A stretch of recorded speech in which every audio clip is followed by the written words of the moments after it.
welcome to this lesson. In this lesson, I'm going to tell you some mistakes and the corrections for the rotate tool. So without any further ado, let's get started. Okay, so mistake number 1 is not choosing the right tool.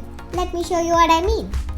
As you can see, our cube is right over here and I actually want to rotate the cube. So I would go to the toolbar, which is right over here, and click on the rotate tool, right?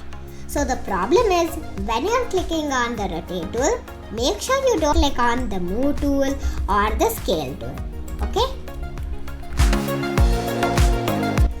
Okay, so mistake number 2 is not making sure that you're rotating in the right axis. Let me show you what I mean. As you can see, our cube is right over here and I want to rotate this cube in the x-axis. So I would go to the toolbar, which is right over here, and click on the rotate tool. And after I click on the rotate tool, I would normally rotate in the red color one because that is the x-axis, right?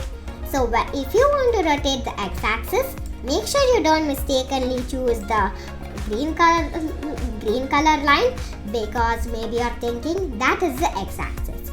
So make sure to choose the right axis to rotate in. Okay, so mistake number 3 is not putting the right values. Let me show you what I mean. As you can see, our cube is right over here.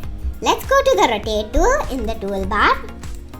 And now, do you remember in the previous lesson, which was about challenges and solutions? I had told you in challenge number 2 to create a cube and rotate it in the x-axis to 50 and in the y-axis to 90, right?